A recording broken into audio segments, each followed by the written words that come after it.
Hi friends, welcome to Sudhasri kitchen. இப்போ நீங்கள் பார்த்துட்டு இருக்கிறது கீரை உப்புமா. இது ஒரு ட்ரெடிஷ்னல் ஃபுட்டுங்க. ரொம்ப சூப்பராக இருக்கும். எங்கள் அத்தைக்கிட்ட இதை நான் கற்றுக்கிட்டேன். அது உங்ககிட்ட ஷேர் பண்ணணும்னு நினச்சேன். அதனால் இதை நான் அப்லோட் பண்ணியிருக்கேன். நம்ம பொதுவாக கீரை வாங்கினாலே அந்த கீரையில் பொரியல் பண்ணலாமா, குழம்பு பண்ணலாமா அப்படின்னு யோசிப்போம். ஒரு டைம் இந்த மாதிரி கீரை உப்புமா செஞ்சு பாருங்கள். ரொம்ப சூப்பராக இருக்கும். இதுக்கு பெருசாக எதுவும் நம்ம சைட் டிஷ் செய்ய தேவையில்லை. சின்ன வெங்காயம் அதை சேர்த்து கடிச்சு சாப்பிட்டாலே சூப்பராக இருக்கும். அப்புறம் அந்த தயிர் சேர்த்து சாப்பிட்டாலும் ரொம்ப நல்லா இருக்கும். இதை எப்படி செய்யறதுன்னு வீடியோக்குள்ள போய் பார்க்கலாமா?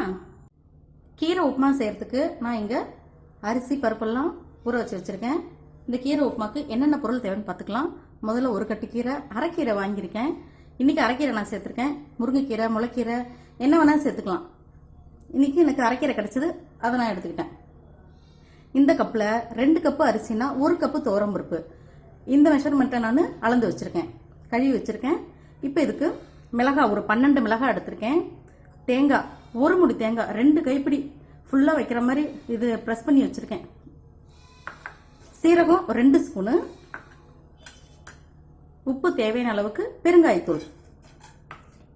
இப்போ இதெல்லாம் நம்ம கிரைண்டரில் போட்டு கீரையை தவிர மற்றதெல்லாம் அரைச்சிட்டு வரணும்.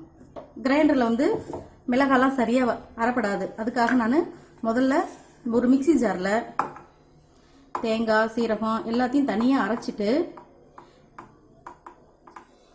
அரிசி அரைச்சிட்டு இருக்கும்போது அரிசியும் பருப்பும் சேர்த்து அரைச்சிடுவோம். தனித்தனியாக அரைக்க தேவையில்லை. உங்களுக்கு காட்டுறதுக்காக நான் அளவு சொல்றதுக்காக நான் தனித்தனியாக வச்சிருக்கேன். மற்றபடி இது ரெண்டுமே ஒன்னாவே போட்டு அரைச்சிக்கலாம். அடுத்தது சீரகம் ஒரு 12 வரமிளகாய் எடுத்திருக்கேன்.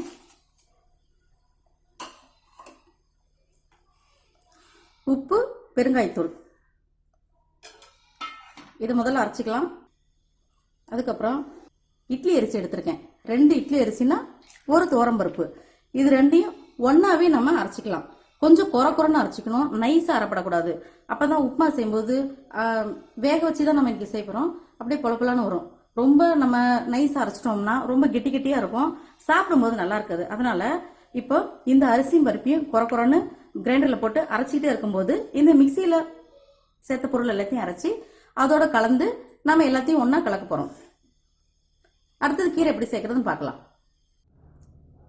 இப்போ நம்ம துவரம் பருப்பும் அரிசியும் சேர்த்து குறன்னு அரைச்சி எடுத்துட்டு வந்துட்டோம். இந்த மாதிரி இப்போ இதுல இந்த கீரையெல்லாம் சேர்த்துக்க போறோம்.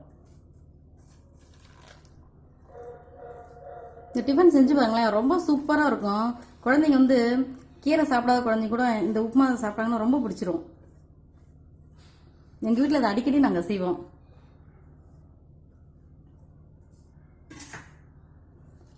இப்போ இந்த மாவோட இது ஃபுல்லா கலந்து விட்டுறணும்.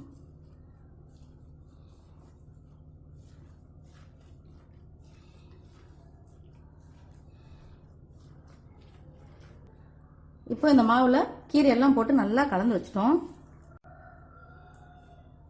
இப்போ ஒரு தட்டில் எண்ணெய் தடவி இந்த மாவு ஊற்றி வேக வைக்கலாம். இல்லையா இந்த மாதிரி இட்லி தட்டில் இட்லி மாதிரி சின்ன கொஞ்சமாக அப்படி சேர்த்து வச்சு இப்படி வச்சு வேக வச்சு எடுத்துக்கலாம்.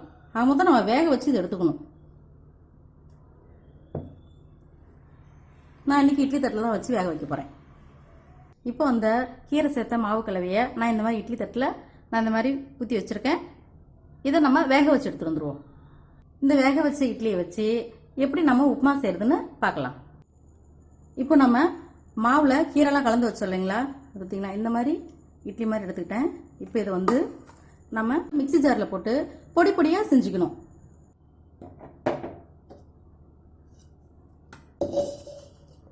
ஒரு மிக்சி ஜாரில் இப்படி அப்படியே ஃபுல்லாக போட்டோம்னா நமக்கு சரியாக அரைப்படாது. அதனால சின்ன சின்ன பீசஸ் அப்படி போட்டுக்கலாம். 2 இட்லியே போட்டுக்கலாம். இங்கே தட்லையும் ஊற்றி வச்சுக்கலாம், இந்த மாதிரி இட்லி தட்லையும் வச்சுக்கலாம். இதுனா ஒவ்வொரு வாட்டி நம்ம 2 இட்லி போட்டோம் அப்படின்னு கணக்காக கரெக்டாக போடலாம். அதுக்காக இப்படி எடுத்து வச்சுருக்கேன்.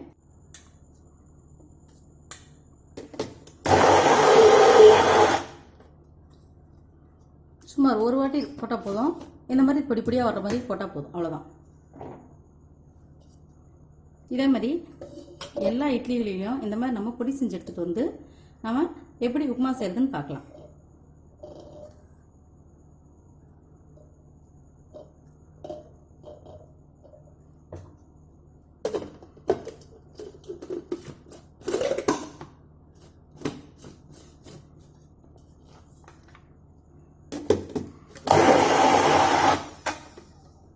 அவ்வளோதான்.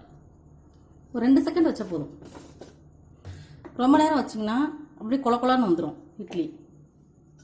இதே மாதிரி எல்லாத்தையும் பிடிச்சி செஞ்சு எடுத்துகிட்டு வந்துடுவோம். நம்ம எல்லா இட்லியும் இந்த மாதிரி உதிர்த்து வச்சிட்டோம் கீரை இட்லியை. இப்போ நம்ம எப்படி தாளிக்கிறதுன்னு பார்க்கலாம். இப்போ வானிலையில் எண்ணெய் ஊற்றிருக்கேன். இதுக்கு கடுகு உளுத்தம் பருப்பு, வரமிளகாய், பெருங்காயம் இதை மட்டும் தாளிச்சிட்டு எப்படி செய்யறதுன்னு பார்க்கலாம். முதல்ல கடுகு உளுத்தம் பருப்பு,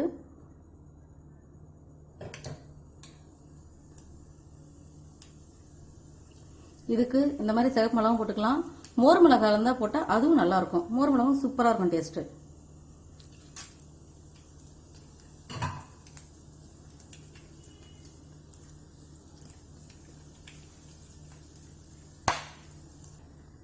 அடுத்தது நம்ம பொடி செஞ்சு வச்சிருக்கிற இந்த கீரை கலவையை அதில் கொட்ட போகிறோம்.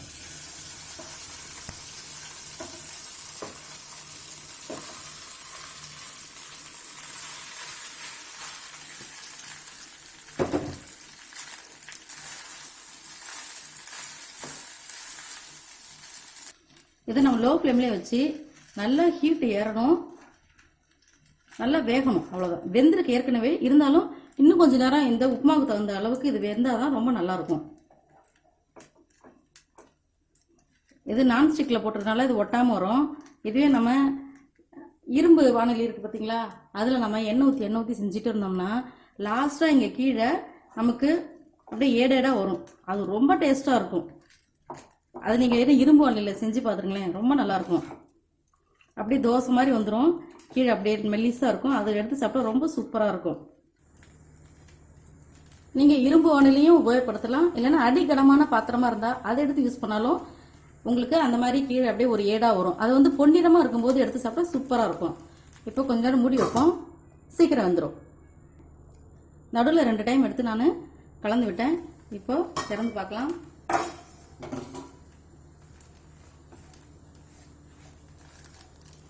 இந்த மாதிரி புகை வர்ற அளவுக்கு இருந்தால் போதும். இப்போ நம்ம ஸ்டவ் ஆஃப் பண்ணிக்கலாம்.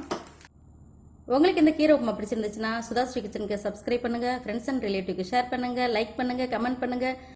ஆரோக்கியமானதையே சமைப்போம், ஆனந்தமாக இருப்போம். தேங்க்யூ.